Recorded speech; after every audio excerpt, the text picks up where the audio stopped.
শুরুটা যদি এমন হয়, একজন রাজনৈতিক নেতাকে গভীর রাতে তুলে নিয়ে যাওয়া হলো, চোখ বেঁধে রাখা হলো, আর কয়েকদিনের মধ্যেই তার কাছ থেকে নেওয়া হলো এক রহস্যময় স্বীকারোক্তি। তাহলে প্রশ্নটা স্বাভাবিকভাবেই আসে, এটা কি সত্যিই স্বেচ্ছায় দেওয়া বক্তব্য ছিল, নাকি চাপের মুখে তৈরি করা এক রাজনৈতিক দলিল? বাংলাদেশের রাজনীতিতে বহুদিন ধরেই ঘুরে বেড়ানো একটি নাম তারেক রহমান।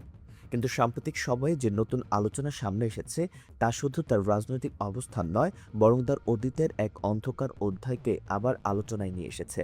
বিশেষ করে একটি অনুসন্ধানী প্রতিবেদনের দাবি, যেখানে বলা হচ্ছে ২০০৭ সালের সে উত্তাল সময়ে তারেক রহমানকে শুধু আটকই করা হয়নি, বরং নির্যাতনের মাধ্যমে একটি জবানবন্দি আদায় করা হয়েছিল।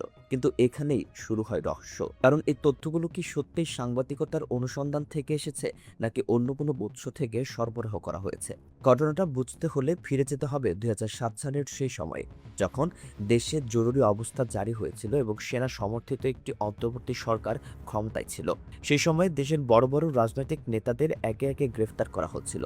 দুর্নীতির অভিযোগ, ক্ষমতার অপব্যবহার, সবকিছু মিলিয়ে এক ধরনের শুদ্ধি অভিযান চলছিল বলে প্রচার করা হয়েছিল। কিন্তু অনেকের মতে এই অভিযান ছিল শুধুই আইনের প্রয়োগ নয়, বরং ছিল রাজনৈতিক প্রভাব পুনর্বিন্যাসের একটি প্রক্রিয়া। এই প্রেক্ষাপটে তারেক রহমানকে আটক করা হয়। বলা হয় তাকে তার বাসা থেকে নিয়ে যাওয়া হয়েছিল এবং এরপর তাকে রাখা হয়েছিল একটি জয়েন্ট ইন্টারোগেশন সেলে। এখান থেকেই শুরু হয় সবচেয়ে বিতর্কিত অংশ, নির্যাতনের অভিযোগ। নতুন যে তথ্যগুলো সামনে এসেছে তাতে বলা হচ্ছে তাকে দীর্ঘ সময় চোখ বেঁধে রাখা হতো, হাত বেঁধে ঝুলিয়ে রাখা হতো এবং মানসিক ও শারীরিক চাপের মধ্যে রাখা হতো। এমনকি এমনও দাবি করা হয়েছে যে তিনি স্বাভাবিকভাবে হাঁটার ক্ষমতাও হারিয়ে ফেলেছিলেন। এখন প্রশ্ন হচ্ছে, এই তথ্যগুলো কতটা নির্ভরযোগ্য? কারণ একই প্রতিবেদনে আবার বলা হচ্ছে এসব তথ্য এসেছে কিছু সাবেক সেনা কর্মকর্তার বক্তব্য থেকে। কিন্তু সেই বক্তব্যগুলো কোথায়, কিভাবে, কোন পরিস্থিতিতে নেওয়া হয়েছে তা স্পষ্ট নয়। আর এখানেই তৈরি হয় আরেকটি ধোঁয়াশা। যদি এই তথ্যগুলো সত্যিই কোনো স্বাধীন অনুসন্ধানের ফল হয়, তাহলে সেই অনুসন্ধানের পদ্ধতি কী ছিল? কোন ডকুমেন্ট, কোন সাক্ষাৎকার, কোন প্রমাণের ভিত্তিতে এই সিদ্ধান্তে পৌঁছানো হয়েছে?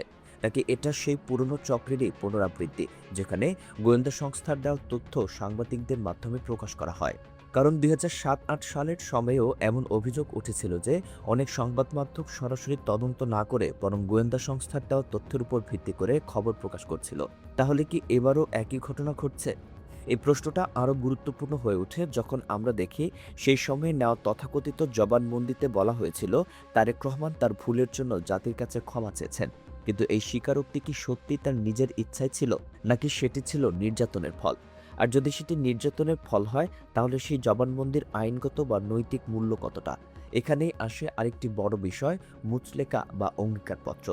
দীর্ঘদিন ধরে বাংলাদেশের রাজনীতিতে একটি আলোচনা ছিল, তারেক রহমান দেশ ছাড়ার আগে একটি মুচলেকা দিয়েছিলেন, কিন্তু এতদিন পর্যন্ত সেটি ছিল মূলত রাজনৈতিক বক্তব্যের অংশ।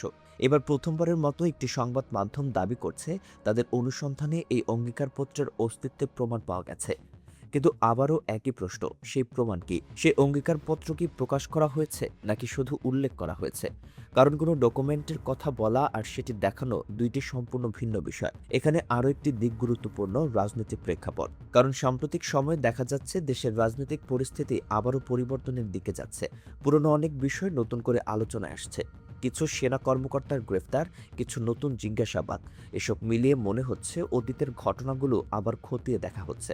এই পরিস্থিতিতে হঠাৎ করে এমন একটি অনুসন্ধানী প্রতিবেদন প্রকাশ পাওয়া, এটি কি কাকতালীয়, নাকি এটি একটি বৃহত্তর রাজনৈতিক প্রক্রিয়ার অংশ? আরও একটি বিষয় লক্ষণীয়, এই প্রতিবেদনে যেসব কর্মকর্তার নাম উল্লেখ করা হয়েছে তাদের অনেকেই সেই সময়ের গুরুত্বপূর্ণ ভূমিকায় ছিলেন। এখন যদি তারা জিজ্ঞাসাবাদে নতুন তথ্য দিয়ে থাকেন, তাহলে সেটি অবশ্যই গুরুত্বপূর্ণ। কিন্তু সেই তথ্যগুলো কি স্বাধীনভাবে যাচাই করা হয়েছে, নাকি শুধু বক্তব্য হিসেবে তুলে ধরা হয়েছে? কারণ অনুসন্ধানী সাংবাদিকতার মূল শক্তি হলো যাচাই করা তথ্য।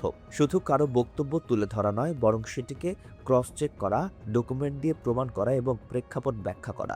এই জায়গাটাতেই অনেকের মধ্যে সন্দেহ তৈরি হয়েছে।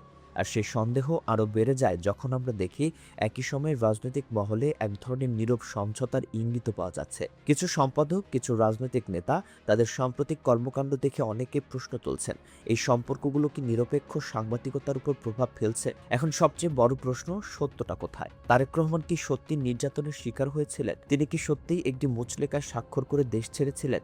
আর যদি করে থাকেন, তাহলে সে মুচলেকায় কি লেখা ছিল? এবং সবচেয়ে গুরুত্বপূর্ণ, কেন এতদিন পর এই তথ্যগুলো সামনে আসছে? এই প্রশ্নগুলোর উত্তর এখনো পরিষ্কার নয়। কিন্তু একটা বিষয় নিশ্চিত, বাংলাদেশের রাজনীতির এই অধ্যায় এখনো শেষ হয়নি। বরং হয়তো আমরা এখন সেই গল্পের এমন এক অংশে দাঁড়িয়ে আছি যেখানে সত্য ধীরে ধীরে বেরিয়ে আসছে, কিন্তু পুরোটা এখনো অন্ধকারে। আর সেই অন্ধকার থেকেই হয়তো সবচেয়ে বড় প্রশ্নটা উঠে আসে, আমরা কি সত্যিই সবকিছু জানি, নাকি এখনো অনেক কিছু আমাদের অজানা রয়ে গেছে? আপনার কি মনে হয়, এই অনুসন্ধান কি সত্যিই স্বাধীন সাংবাদিকতার ফল, নাকি এর পেছনে অন্য কোনো গল্প লুকিয়ে আছে?